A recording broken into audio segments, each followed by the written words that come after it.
Ndërkaq ne vjojmë të mbetemi po së bashku në hapësirën e intervistës dhe do të vjojmë sërish po së bashku të diskutojmë dhe të analizojmë disa prej pikave kryesore të asaj se çfarë ka evidentuar raporti OSBE ODIHR për zgjedhjet parlamentare të 11 majit në vendin tonë. Këto e shumë të tjera do të kemë mundësi të diskutojmë me Nikola Kedhin, ekspert i marrëdhënieve ndërkombëtare. Nikola, të përshëndes, faleminderit që je sot në Fax News.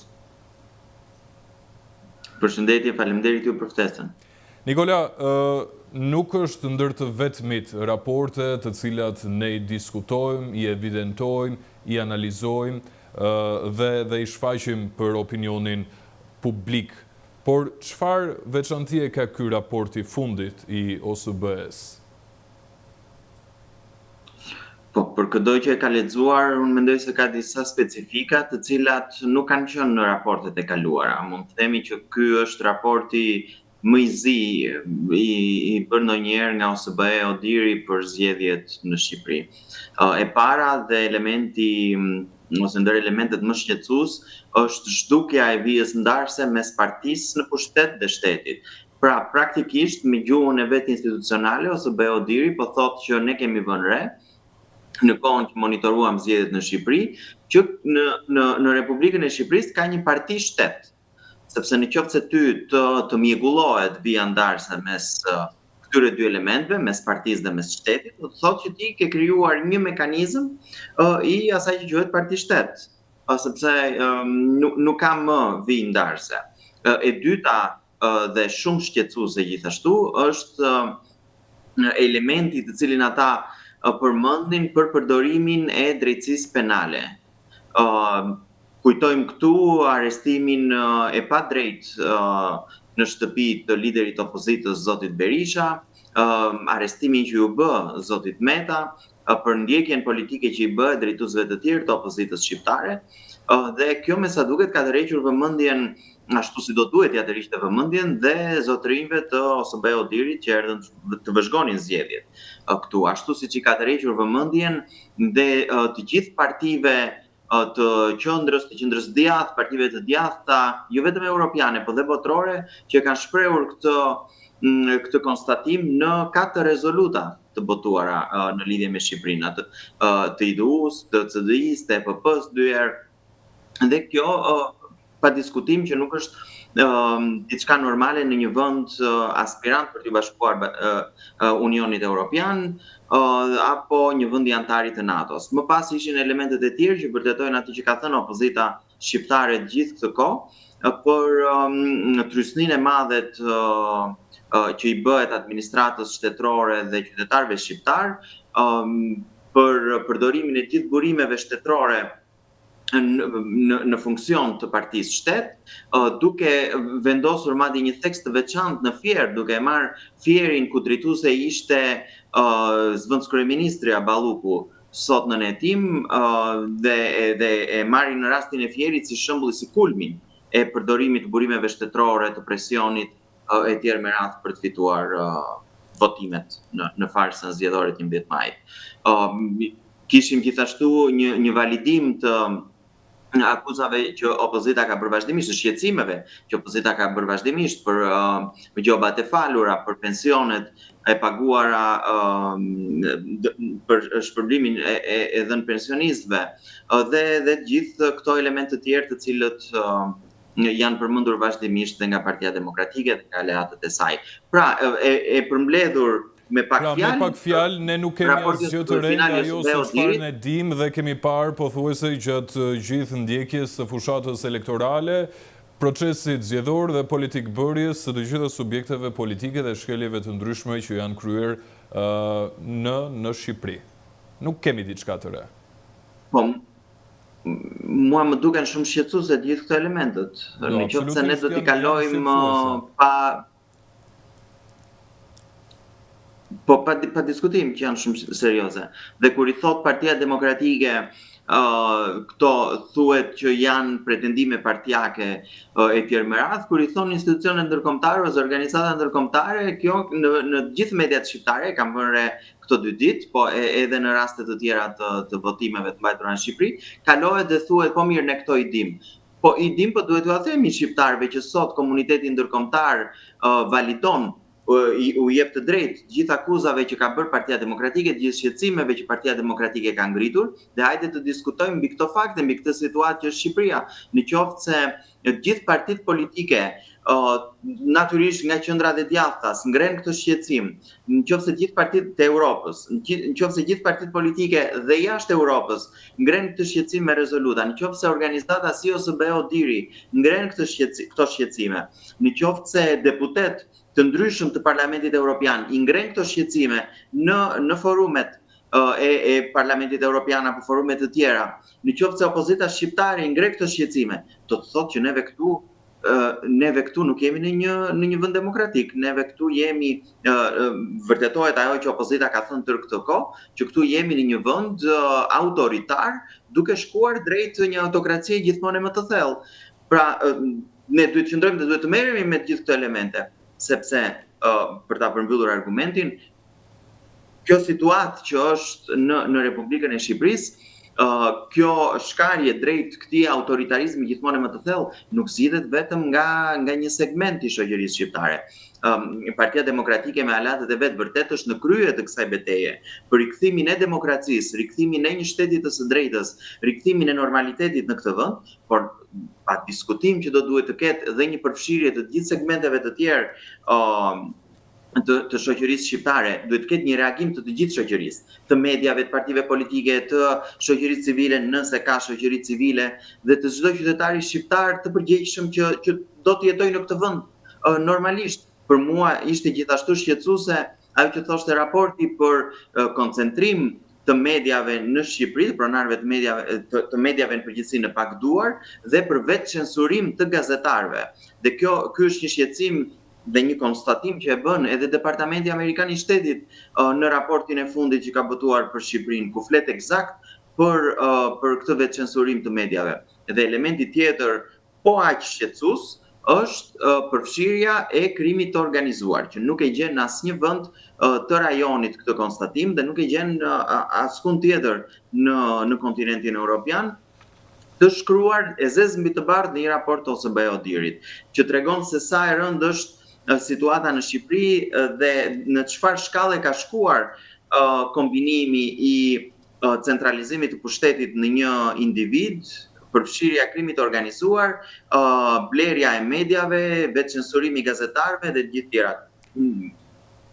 OSBE-Odiri e ka thënë hapur se në çfarë gjendje është Shqipëria, kujt regjimi i përket, dhe se si ishin votimet e datës 11 maj. Ka kaq shumë pika dhe kaq shumë problematika të evidentuara, sepse raporti normalisht është voluminoz sa i takon përmbajtjes dhe problematikave të asura, por unë kam zgjedhur disa prej këtyre problematikave, Nikola, për të diskutuar së bashku.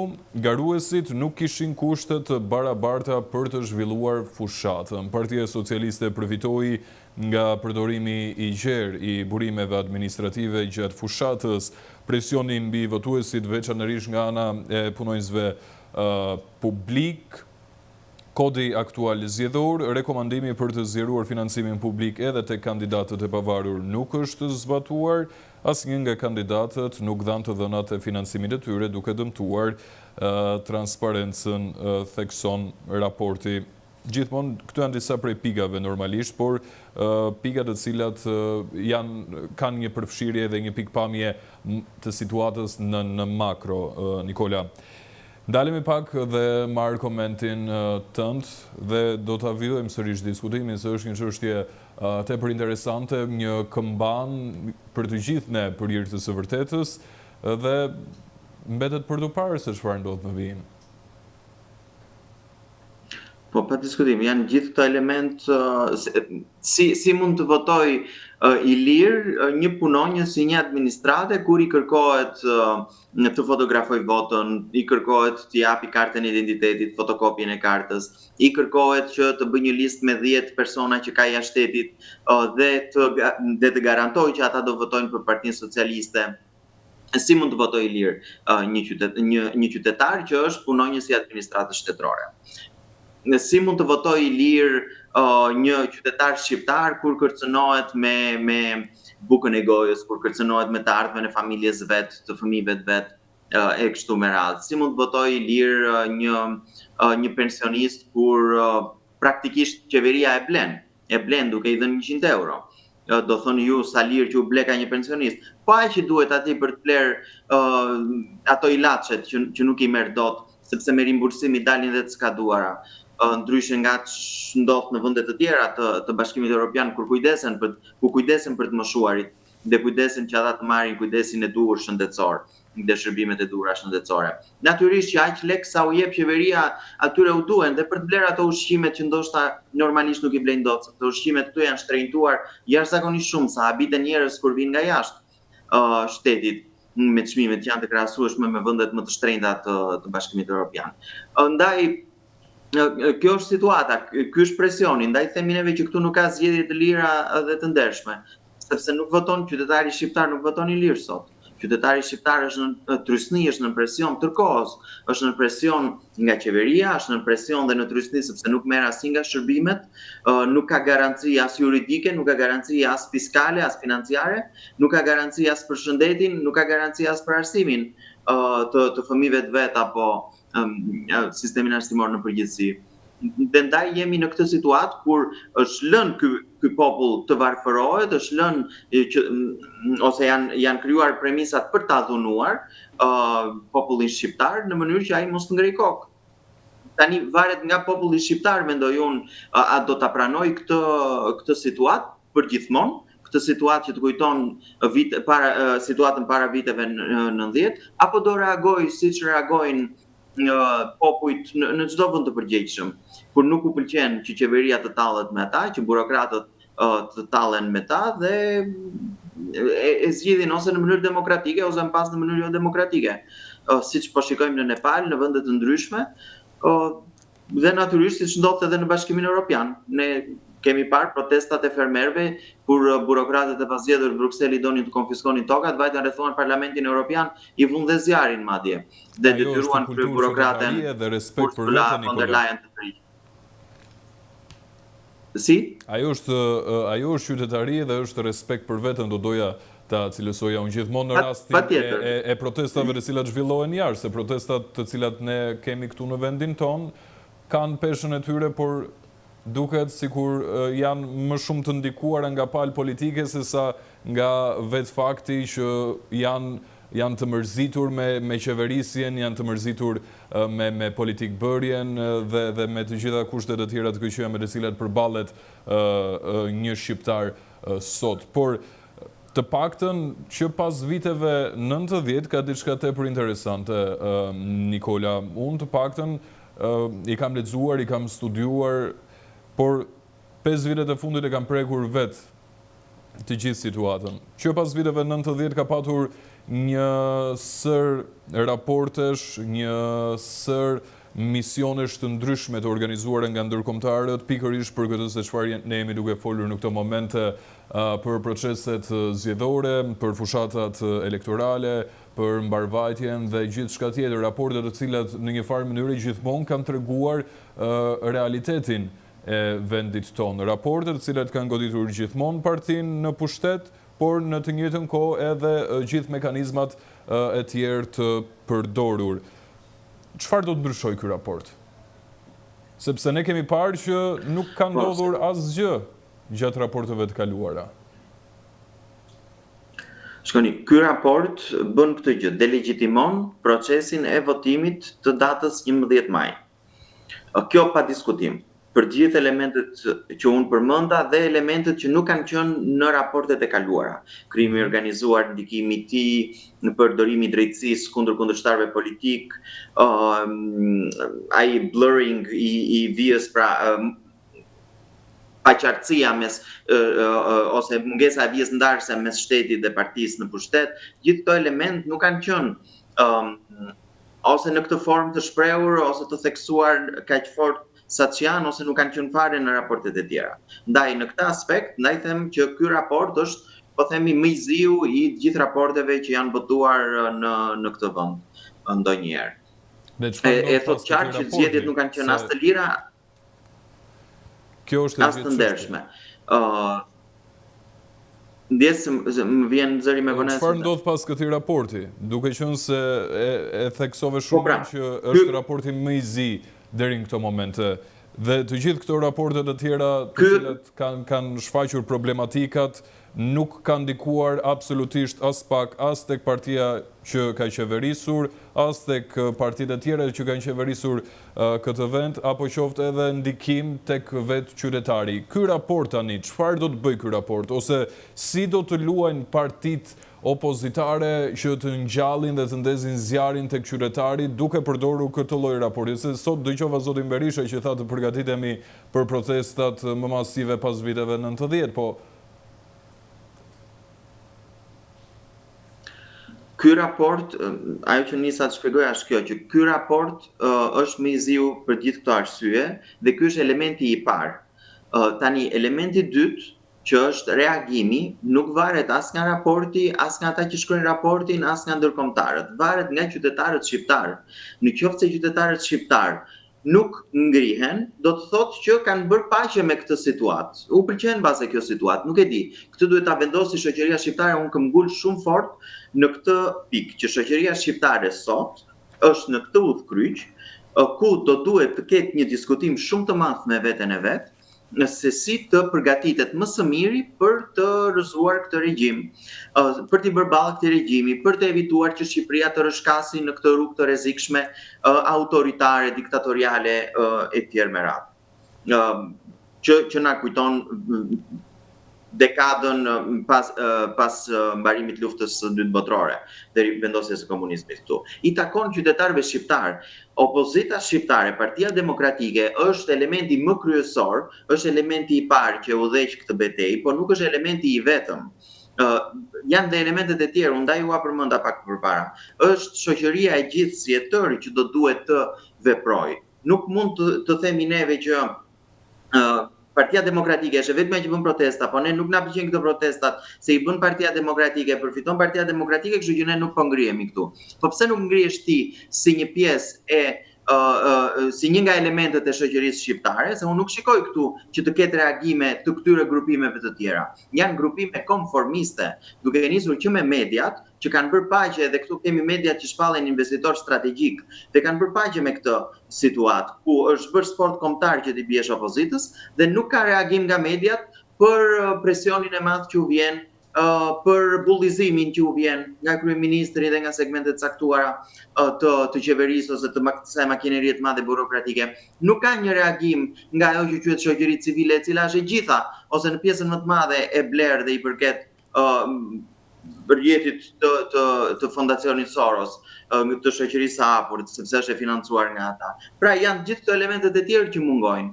I vetmi element reagues që ne kemi parë vazhdimisht janë demokratët, janë populli opozitar në përgjithësi. Do me thënë, po kryesisht demokratët të cilët kanë përqendresën e tyre.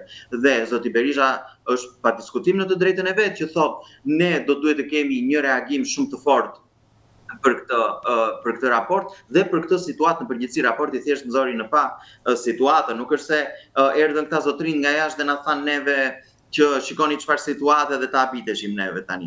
Kjo është situata që ne ndjejmë përditshëm sepse jemi qytetar të kësaj republike. Dyshoj që ka qytetar me mend në kokë dhe të përgjegjshëm që nuk e ndjejnë dhe nuk e dinë se si është situata në Shqipëri.